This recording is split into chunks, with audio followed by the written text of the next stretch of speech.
I felt like God wasn't going to be pleased with us as a couple if we had more than one bank account or more than one account. Because I really feared if we didn't do the way we were taught, I feared God would do something bad to me. You know what I'm saying? And not knowing that that's not the God we serve. Yeah.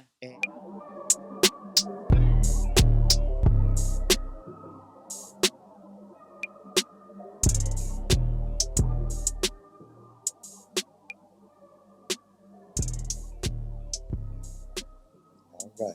So thank you for joining His Wife, Her Husband. Our purpose is to help you build and sustain your marriage from a biblical perspective. We are in, I feel unequally yoked right now. Pray for me. He don't do a lot, but he doing the most. If I'm doing the most, that means she ain't doing enough. Anyway, what are we doing? Oh, so we're on a Unequally Yoked series. We thought it would be a good idea to just kind of continue in some of the things that I feel like couples are unequally yoked in. And so we started with, actually we did, it was a year ago. We talked about unequally yoked and got a lot of feedback from it.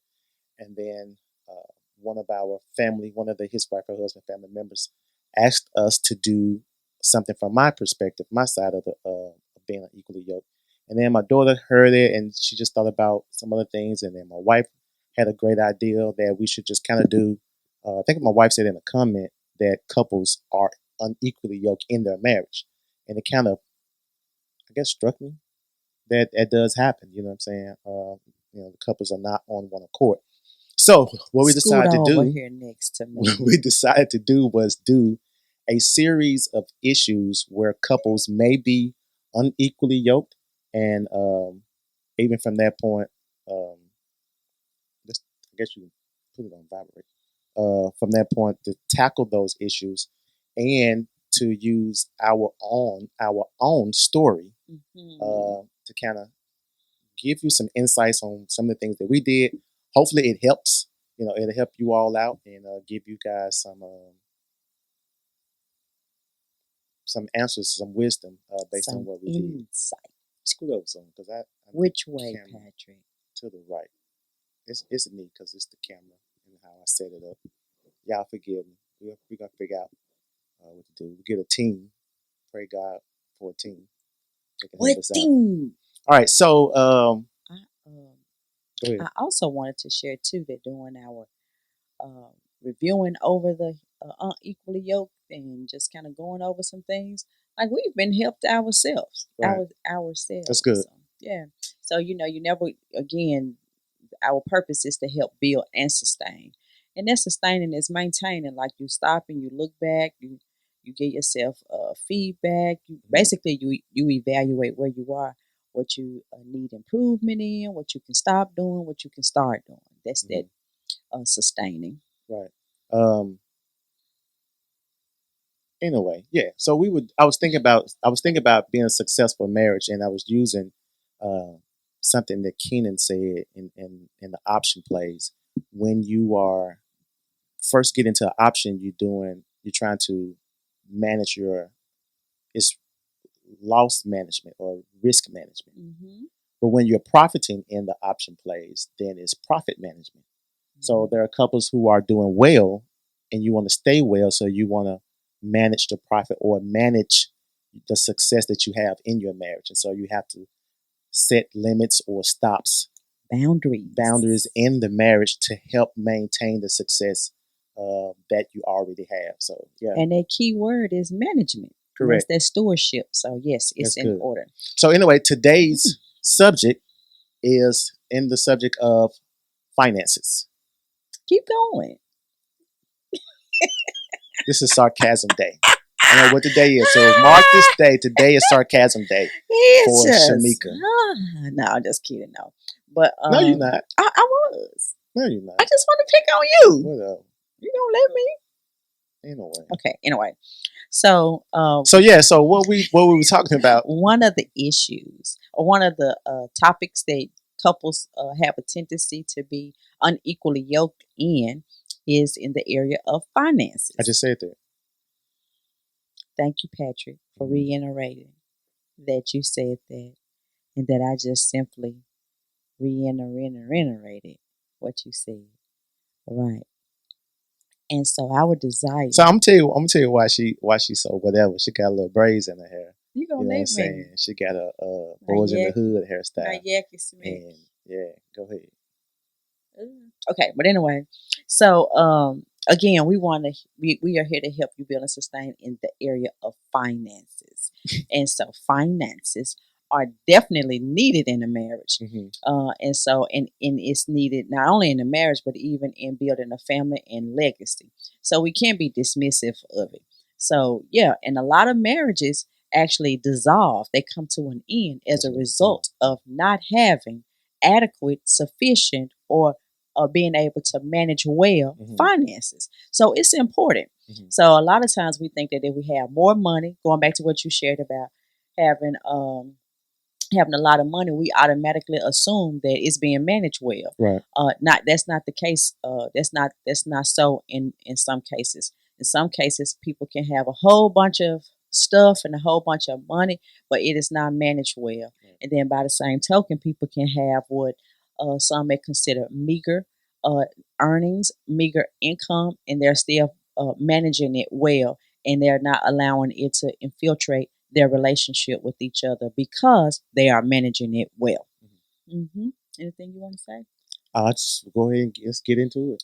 Okay, so one of the things that I did want to share that You want to start with how we were unequally yoked in the beginning. Is that because I thought that's the direction we were trying to go. You could go for it. I didn't really want to, but yeah, we can. But We that can was do the it. whole purpose that we had this discussion before we started this. That is so That this true. is the direction that we were going to go. You're such a good leader.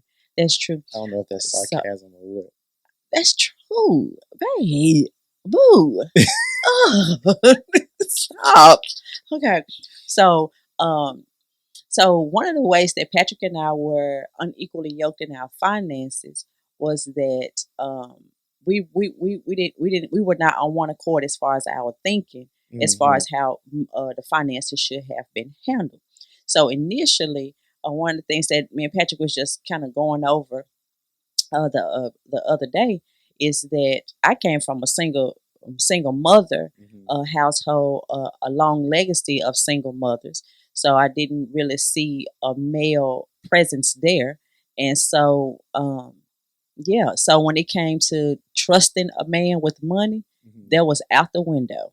And so my the matriarch of my family, she made sure she told me anyway. I know I'm pretty sure she told the other women as they were going into adulthood to make sure you always have you a stash and you make sure that you have you some money set aside for to take care of yourself.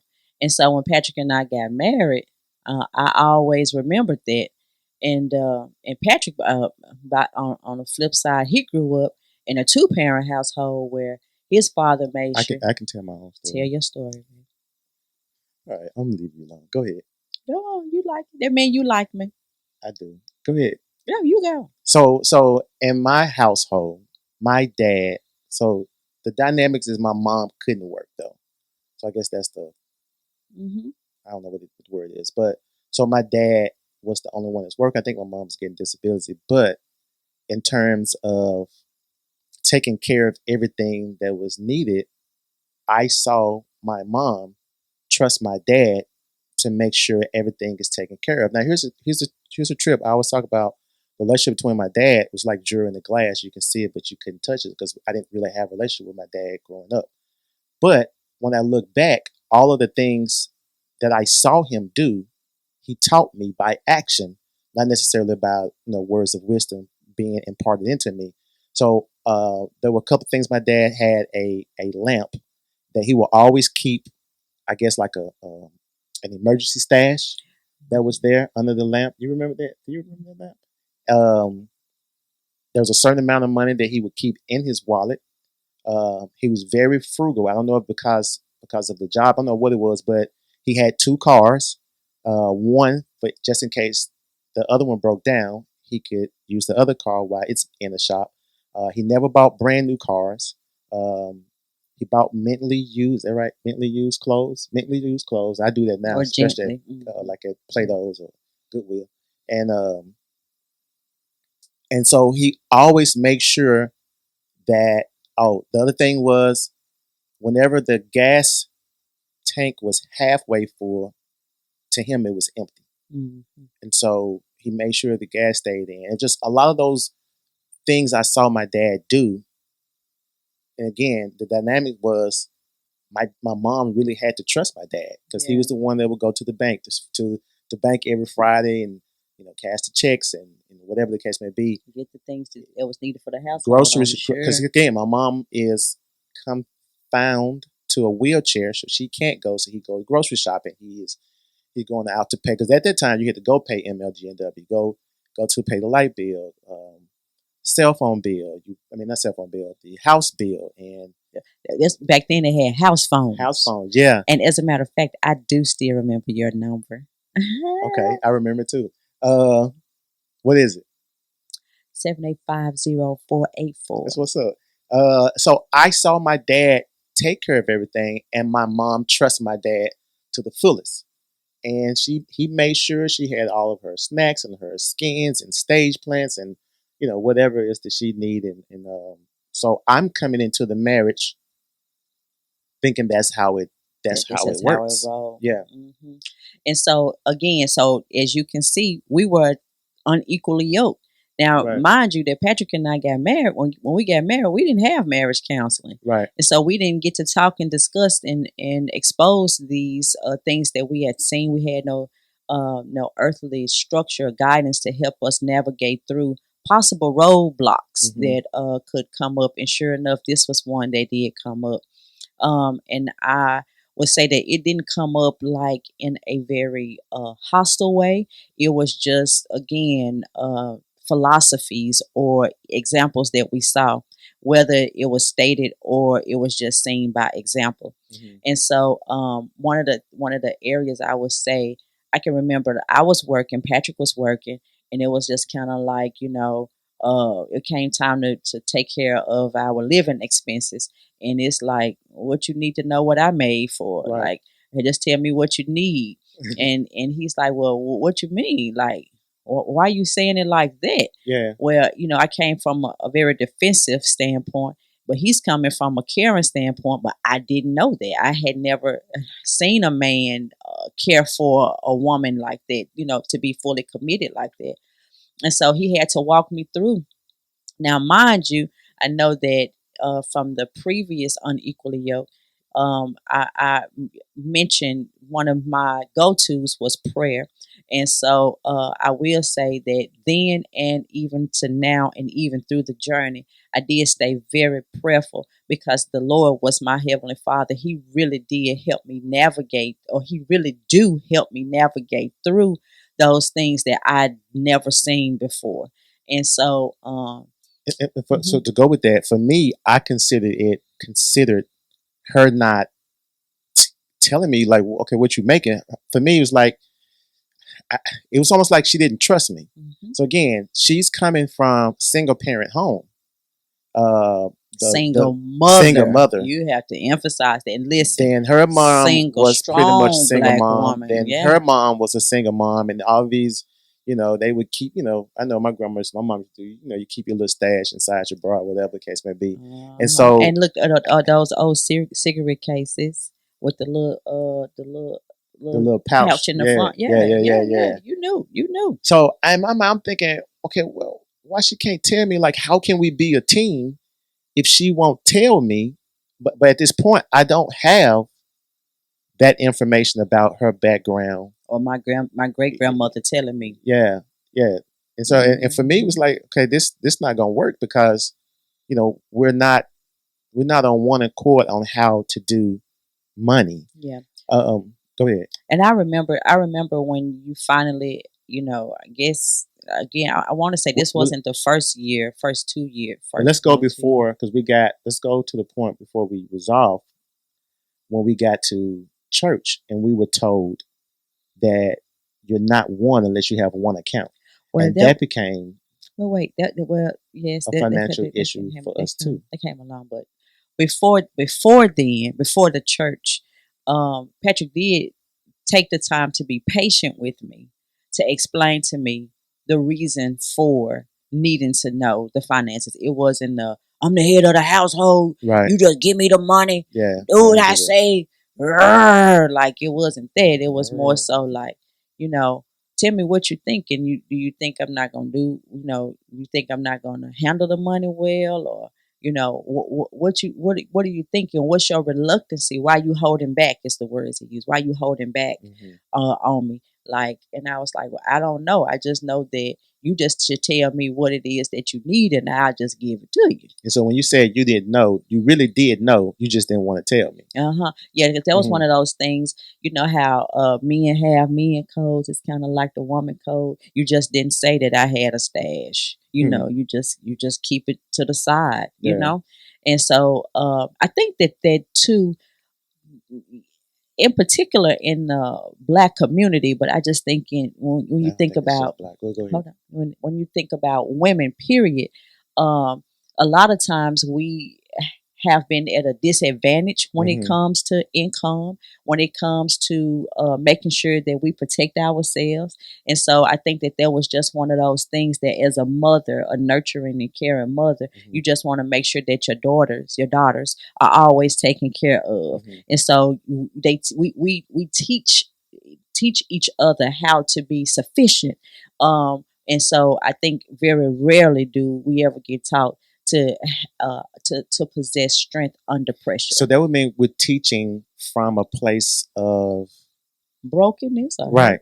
Which is dangerous then, because that perpetuates the cycle over and over again, even from a male dominant, that the man doesn't feel like he's a man if he's not making the most money in the marriage. Correct. Or if he's not running the money, even though he's lousy with the money. He feels like as a man, I'm supposed to be in control of the money because I'm the head of the household, and not understanding head doesn't mean first in it doesn't mean domination, domineering. Mm-hmm. It means kind of leadership and delegation, if anything. And one of the things that you always describe is servant leadership. Servant leader, yeah. Servant leadership.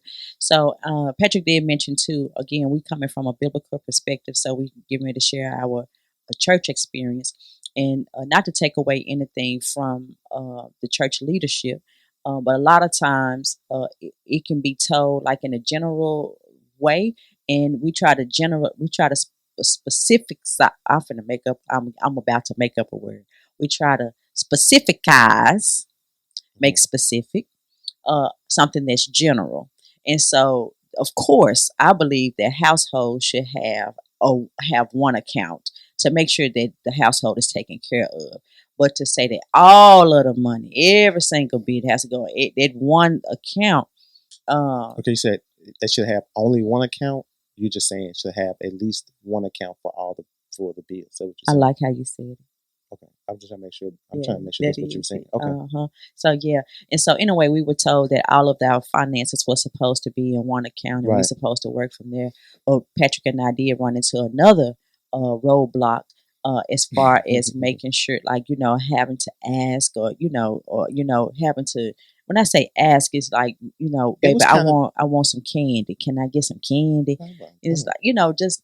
It was those type of things, like that accountability that was not explained with that one account. So one of the issues that we ran into is because at this time we're writing checks, and so I think at this point I'm in charge.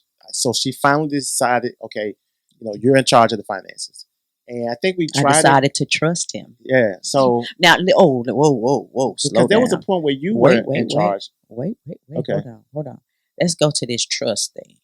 Now, what we are saying, or what I am saying, is that you need to make sure that the component of trust, it has been deemed worthy of the trust. If you know that this person is still wilding now, they have an addiction problem, they don't know how to manage finances, Don't be off your rockers and say, "Oh, I'm just gonna trust God," when He done gave you all the All the signs wisdom. that He is not, or he or she is not Better stand in trustworthy. Proverbs. So now, oh, and I'm glad you said that. Said Proverbs, in Proverbs 14:1, it say, "A wise woman builds her house, but a foolish one tears it down with her own hands, with her own works of her hands." So what am I saying? Use wisdom in building. Don't just go and just do something random because, oh, Shamika and Patrick said we supposed to do this. Like, you need to stay prayerful.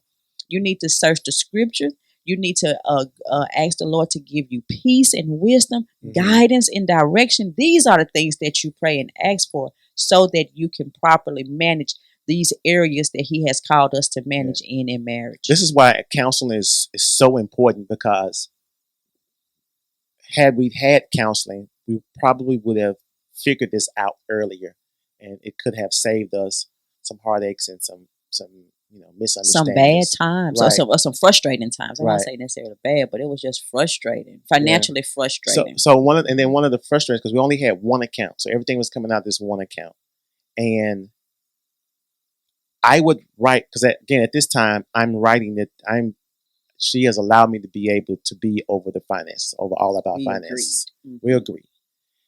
So I'm writing checks. This time it's during check time now. I'm writing checks. She see there's money in there. I know, and this is probably it was bad communication on my part, because I would say miss, not bad. Okay, just it was bad miscommunication on my part, because I should have said, "Hey, baby, the money is in there, but that's not there." But I never said anything. Yeah. And so, because I didn't communicate that, this is why communication is so important. She would go and spend money, and I would pull my hair out, because all of the things I know about finances now, I don't know that then. Yeah. I don't know about a spending plan. I don't know about 20% saved, all this kind of stuff. So the emergency fund. I don't know this. I just know all of us going in, all of us going out, and we're not making that much money. And all of the bills, all that we make, goes out to these specific people, to these specific businesses. And she just spent money, even if it's something that was needed, I guess. So it was like for groceries. I already wrote the check. Like, that's not there. And so then it got to a point where she felt, this is in another video. She felt like a little child, because she had to come and ask for permission to, and it just became an issue in our marriage, because we were told, if you are married, you have to have one account. You're not on one accord if you're not one accord if you have more than one account. And you know what, that one accord works. It's something that's interesting you said that, because we were learning to use our words with each other too. They go back to that communication. So Patrick, the money was in the account, but he didn't communicate to me that the money in the account was accounted for. So all I know is that I saw money in there. And sometimes when you have come from struggle and poverty, you see a decimal point anywhere, and let alone a comma. Oh my goodness, that's your come up. Come up. Anyway, it's comedian. But anyway, she went to Central High. You learned, again, we had to figure out how to best communicate with each other, and we had to figure out and discover what worked best for us specifically. Yeah. And so Patrick did not like the fact that I felt like I had to come to him to get groceries. Like you said, sometimes it was things that we needed. I was never the type, or I am not the type of wife that sneaking in shoes and sliding in a purse. Like, I'm just not big on that thing. Now, I do like these nice things, but it's not like, I don't need those things to validate me to feel like I am a woman. And I don't want you to answer this question, but I do want to ask his wife, her husband, family, why do women do that? Like, why do women sneak shoes, and like, what's going on with that? Like, I do want to understand that. And if you guys are listening to this, like, put it in the comment section. Let me know, why do women do it? Is it something that's from your childhood? You know what I'm saying? Or like, is there psychological? Is it therapy? Like, what's going on that you would sneak? That means there's something there's some type of mistrust there in the relationship. But so just let us know in the comment. Yeah, get that good part. stuff. So anywho, but yeah, so we then went ahead and decided to figure out what worked best for us. Right. Again, it was not a lot of headache and like bumping our heads against the wall, but we did know that that wasn't working for us. Yeah. We were again unequally yoked. And I do want to say that I do believe that there are degrees to being unequally yoked in any area. It's kind of like on a spectrum, or a scale from 0 to 10 or 1 to 10. Some people may have more severe unequally yoked symptoms than others. And for me, going back to the money part, we finally figured out it was it was I felt like I was not I felt like God wasn't going to be pleased with us as a couple Mm, if we had more than one bank account or more than one account. yeah, Because I really feared if we didn't do the way we the were preacher taught, said, yeah, I feared God would do something bad to me. You know what I'm mercy, saying? and Not knowing that that's not the God we serve, yeah, and understanding that there was certain things like I think marriages like snowflakes. They all have a foundation same substance ingredients. that makes snowflakes, but they all have different shapes. Or to use something you just used a while ago, there's 7 billion people in the world, and all 7 billion people have their very unique thumbprint. You're not going to find another person, and I think each marriage has its own unique thumbprint Their identity, that you yeah, have to figure out what works best for you or for your marriage to be successful. Like amen, what works, meaning what works in wisdom and positivity, not, what I'm saying, bro, I got a whole nother account that she don't know about. Not, I'm talking about really working toward, and maybe we're as somebody said, maybe we're unicorns. Maybe that, like, man, that's for y'all married, y'all do it, but for me, I like, maybe that's it. And if that's it, why is that? Like, I want to hear that too. Why is that way? And be respectful, when you answer these questions in the comment section. yeah, yeah. And I do want to say too, again, Patrick and I, you sharing our story from, we sharing a little bit of our story. We are also wanting to give a biblical perspective, meaning we want to give wisdom as to how to help you do the same thing. But we are aware that our marriage is not your marriage and your marriage is not our marriage. But we do want to make sure that you don't give up and give in, by not discovering and finding out how you can make yours work. Because just because your fingerprints are not like mine doesn't mean that yours are any less valuable, or it has its own uniqueness and you can get it done. hmm So anyway, some solutions that I would like to So one of the offer. solutions that we had, all right, go ahead. He's still messing with me. I knew he was. Sometimes he just want to hear his voice with mine. It's called being married, right? I guess so. Yeah, it's So being do we want committed. to tell them what we decided? Because I want to, or Mm-mm, is that in I is don't know. that in what you wrote down? I don't know. Okay, I so if it's don't not know. in what you wanted, I want to Wait at a least. minute. Can I just go on? Because you just, yeah, it might be. Well, we're already in the vein of the finances. Like, I think it makes I'm sense to just getting go ahead ready and to do it. Just saying. okay, but based on what we talked about, I thought when we got to that point, we would show the what we did to be equally yoked, like what was our thing, and then we would give certain solutions.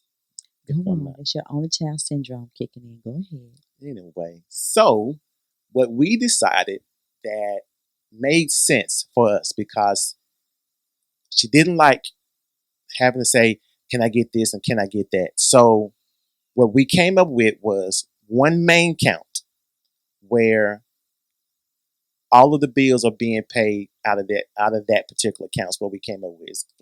It's all over the place right now, but that one main count where we pay all of the bills. And then she had her own slush account, and then I had my own slush account. Now here's the thing: even though we may have different accounts or different banks, there's not a secret bank. You know what I'm saying? She has her name is on the bank account at Citizens Trust or Citizens Bank. My name is on it. Bank, like whatever bank we are.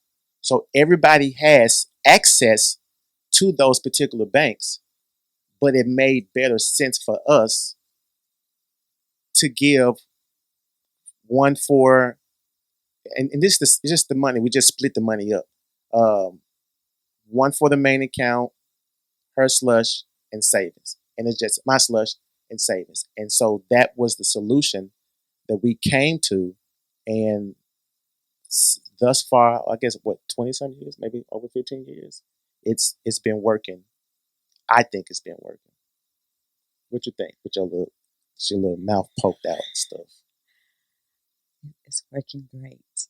So that was one of my solutions. I just asked you, was you going to do that?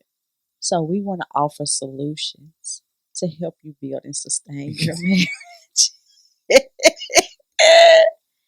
One is For to everybody, for everyone who was listening to this on the podcast, go to his wife, one word, her husband on YouTube, and look at SHEMIKA's face and posture.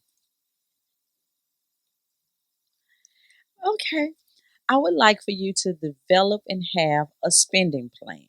Mm-hmm. Again, we're trying to build financial fortitude for our marriages. So, one of the things is to make sure that you have a plan, a budget is what they call it, to help to Spending give plan. you clarity on where things go. That means that, we don't want to think about these things, but this is the truth, right? Is that at any point you can be without each other. And so you want to make sure that you know if there's a mortgage or a car note or insurance or whatever the responsibilities are, that you have an accurate account of what is needed to be covered. Mm-hmm. All right. And so that's one thing. Patrick did mention about the slush funds and accounts. And in some cases, what did I put? Oh, I put that's your splurge. And something that I think that caused the frustration in marriage is when she can't get a new dress or he can't go to a ball game. It's just something about when either one feel the pressure and the tensions of life, and you working, and there is no fun. That is so frustrating. Like, we are made for recreation as well, and I think we don't talk about that enough. So that's what that splurge is about you being able to do, to get yourself those things that you enjoy. Mm-hmm. And it's okay, that is in order and that is from the Lord. But prior to the splurge account, before you do that, you want to make sure that you have a savings. I put a savings plan, and I put urgent and emergency. And so I know that Patrick mentioned about his dad having ready cash in the house. Mm-hmm. So there would be something in case something urgent happened, like Mm-hmm. it needed to be answered immediately. And he wanted to make sure that he was able to have his family covered. And so you want to make sure that you have those things. Again, I know for me, I'm just going to be honest. Sometimes when I don't see the commas, I begin to panic. However, it's something about when you work with the power of percentages, it helps you all the more to get to the commas eventually. And so just be patient with it. Like, find out what works. If it's 10, 10, 20, if it's 20, 10, 10, 40, like whatever it is that work for your household, you want to make sure that it is some sufficiency that's there, that you have a savings, that you have, of course, you like for retirement, emergency, whatever the case may be, that you are preparing for that particular a destination in your life. Have anything to say? So she mentioned that one of the spending plans that I've coached people with, and that's the spending plan of 10, 10, 20. You want to give away 10%. It's just the law of reciprocity. It works. I don't know how God designed it, but it does. And you're giving with a cheerful heart. And that 10%, typically you look at a lot of financial gurus, they say take the 10%, that's you paying yourself. But that pay yourself is typically they're doing in terms of investing. I'm a little different. So I take 10% that you would give away, give it to your church, widows, orphans, whatever the case may be. 10% that becomes part of your splurge account. You take 10% of your finance and you can use it to splurge on yourself. The 20% is for the savings. It's either you're building your savings account or you're getting out of debt, or you're building your savings account and getting out of debt at the same time. And even for us, I know my wife is, she probably gonna be mad at me after this. We just got out of debt, so I'm a barber, she's a manicurist, and the pandemic happened.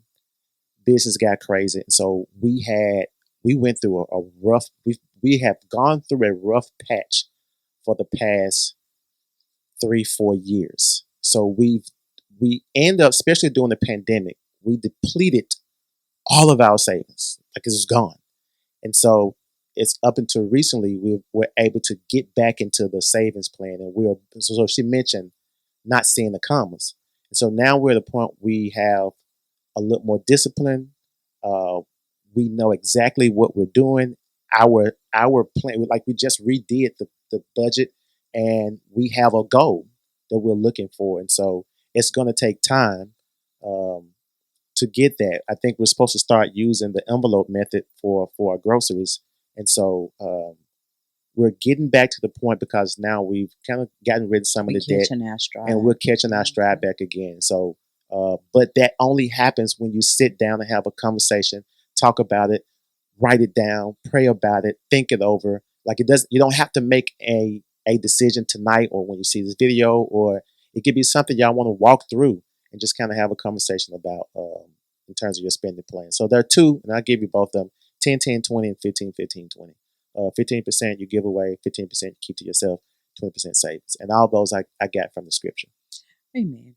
Okay, and so Patrick did mention another thing, that he said it without saying it, but it's like make sure that you make the necessary adjustments as needed and have a financial check-in. So prior to the pandemic and That's prior good. to Financial check-in. prior to all the things, the unexpected things, life Right. happened to everybody. Like Mhm. everybody was in the pandemic. Everybody savings, everything was depleted. But now the gracious and the grateful part is that we did have something set aside, and we did have friends and family that came through clutch for Yeah, us. And so that's we dope. would be remiss not to say it, like God indeed was faithful to two uh service industry workers that Mhm. showed up as best we could prior to, so that when our day of adversity came, our friends and family came through for Yeah, us. that's They good. were the hands and feet of the Lord, and we are so grateful for that. Yeah. And so, but anyway, you want to make sure that you check in, have a financial check in, to just get a feedback or reading of the numbers don't lie. Let me say it like that: the numbers don't lie. Mhm. And so it's okay for you to look at it. I know a lot of times when it comes to math, that is a lot of people's least favorite subject, because it just is what it is. Mhm. Either you see what you want to see or you don't. But the beautiful part is that whatever you put in, if you add it up, it's gonna be adding up. If you subtract, it is gonna subtract. I It's just just gonna do what it does. I just thought about something too, that I guess I am. I'm grateful that we got, I think maybe we did start in the beginning, but we got out of the stage that, you know, your money was your money and my money was my money. You know what I'm saying? I think that's what that became. I'm not just going because I'm just thinking about it, and freely talk. Is that became an issue? It wasn't ours. We weren't a team. Again, we were unequally yoked. Like In I our made thinking, this, our you mindset. made that, you handle this, I'm gonna handle this, as opposed to, okay, look, let's throw everything in the pot. Let's figure out what can we do. And so for me, I'm I'm blessed to the fact that we came out of that my money, your money stage, or Amen. your money, my money, your money stage, Yeah, because whatever it either way is. it goes, it's frustrating when Yeah, it's not allocated properly. It's frustrating, right. and so then the next thing would be decide who is the better with the management of That's finances. good. Like if you know that you can't handle commas and decimals, don't Hmm. try to jump in and do that. But now by I would say by the same token, you want to make sure that you are able to know what to do with those commas and decimals, Hmm. because it would be an injustice to the marriage, because again, anything can happen. And so the truth of the matter is that you want to make sure that the better is, the better is the spouse that's managing the finances, but that is not a permission slip for you to neglect learning how to manage That's well good. as well. That's good. And then here's the thing too, and businesses do it, so marriages need to do it as well. So even when like I said, we just redid our spending plan, and I told her, like let's look at it again in 3 months. Like we don't know what happened because Shamika and I just started back working together again, and we're not sure what's going on. Boom, boom, boom. But every 3 months, we look back at the spending plan again to see where we are. Are we on track? Are we off track? Where are we getting off track? And typically, when I'm coaching people, I have them to do that themselves. Like look at your past 3 months and see where the money is going. You follow the money. Follow the money. Pause. That would be a type of tracking. Like you want to track your finances, track your spending. So you want to know what's coming in. I know a lot of times we talk about income, but very rarely do we talk about outcome. Right. So now a lot of times we want something different, but then you don't even have a true assessment of what has truly come in. Then when we get what's coming in, I know I would do it in a minute. I just ball out like, wait a minute, that was accounted for. So one of the things that that budget plan or that spending plan does is that it serves as a reminder. It's like a memo about the responsibility of the finances. So I don't have to keep asking Patrick over and over again, where the money, what we doing with it. He can just say, check the budget, see what's in the budget. So Uh, hold no, on. no, no, you pause. Hold on. No, no, You no, it's fine. No, interrupted no, me so because I was saying follow the money, follow the so, money, and then you start. So follow the money. A lot of times I tell people look at the money. If you follow the money will tell you what's really happening. It'll tell you what you care about the most concerning your money. So if to use what Shamika said when she talked about tracking the money, is track the money. Like um, that helps to figure out where to go to next because it helps you come up with a next step going forward in your marriage, and it also helps to find problem areas. And so if you're doing this every month, and it probably need to be done every month or every 3 months, depending on where you are, to get together and look at this and be open. Like if you're watching the accounts and everybody's name is on the account and everybody can pull it up at the same time, then it's hard to hide money, and it hopefully makes you a little more honest about what you're doing with the finances, whoever's in charge. Okay, and so another thing to add into, I hope this is helping y'all. But another thing to add to, when you are doing your financial check in, also check in to ask about how the other person is feeling. Patrick just recently started doing that, and that has helped out a lot because sometimes when we talk about finances, again, it's not a favorite subject. But it's like, so what are you feeling? Like you make a decision, you come up with a plan. It's okay for you to ask each other, how do you feel about this? Are they feeling optimistic, or is this just kind of like this is another assignment? Like it's not exciting, or I'm very mad, I'm frustrated. Like it's a time for you to be able to communicate what it is that what you are experiencing, and then pray and ask the Lord to give you a cheerful heart, because guess what, if he don't give us the power to get wealth, it is not going to get gotten. And so we want to make sure that the work that we're doing, it is something that we love to do, that we can show up giving our best, and that when it's time for us to actually implement the plan, that guess what, we still showing up giving ourselves the best, because this is the what the Lord has given us to be able to properly build and sustain our legacy. One of the things that helped out for our 25th anniversary, we had a goal that we wanted to meet for certain things. And so that may help out as well. Like have a financial goal. Have a shared goal. A shared financial goal and come up with a plan to meet that goal. Amen. You know what I'm saying? And so it's so fulfilling. For us, for that particular anniversary, we did listen now. If some people say I can't do 20% sale, that's fine. But find something to put back. For that year, we did the 52-week challenge backwards, doubled. Yeah, and it was so exhilarating. Yeah, and so it was in the envelope, in the envelope, in the envelope, in the envelope, boom, boom, boom, boom, boom, boom. That by the time when it got time for us to go out of town, we could breathe a little bit more for that particular anniversary. Now, our time is just about spent, but I do want to share this. That when we did that, as we was doing a 52-week challenge, backwards, double, life still happened. Yeah, that's good. Life still happened. Man. The unexpected stuff came up, and me and Patrick had to hold each other in each other's arms to say, praise God, it was there. Yeah. And because we didn't necessarily eat it up, like we wasn't faking each other out. We're saying, well, oh, we can do that. Like we wasn't making emergencies.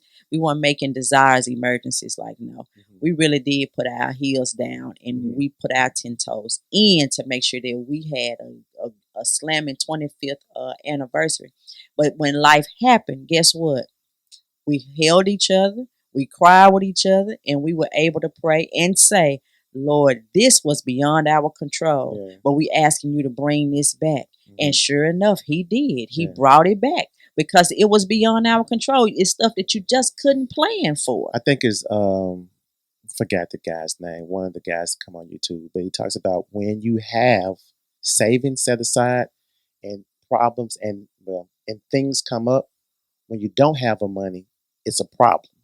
When you do have the money and issues come up, it's just an inconvenience. Yeah. So you want to be more on the inconvenience side than you are on the problem side. Amen. And then the last thing that I would like to say, which it probably should have been on the front end, is that pay attention to the tension of the spouse in your house. So you'll know. Like you can tell, how sometimes you go in a room, like if you go, I ain't gonna say in a room, but sometimes how you can go into a place and you can feel the tension in the wall. You can be like, this is not a happy place. Like I can feel the energy is off. Like it's just like we're not working together. I believe that the proper term is synergy. That means that we're not flowing together as a team. Pay attention to that. And so if you are experiencing tension in your home and the spouse that you share in this house with is not becoming a home, then it's a problem because the whole purpose of purchasing a house is to make it a home. That's that harmony, right? So you want to make sure that you pay attention to that joy or that glee in your spouse's eye. Make sure that he's happy. Make sure that she's happy and do those things to make her feel good. Put a smile on her face. Right. Make her feel pretty every day. So, man, you got to stay on your P's and Q's. So here's what we want you to do for those who are watching and listening. I'm pretty sure we've faced it if it's possible. Send us issues that have arisen that you were unequally yoked in. Like, leave that in the comment. And we'll look at it. We'll grab some of those because I'm pretty sure we have a story about us not getting along concerning that particular issue. And then we'll give you our story, like what was going on with the story. What was her thought process about it? What was my thought process about it? And then the resolution that we came to that helped us begin to grow in our marriage. Yeah. So again, pay attention to the tension of the spouse and of the house.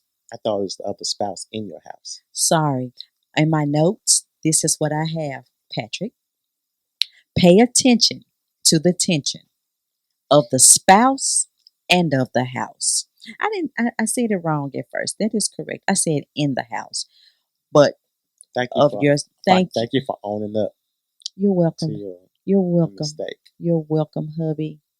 Established 1997. All right, listen. So, what else? That's it. That's all. All right. Love you guys. Take care, and we'll see you in the next video. Bye.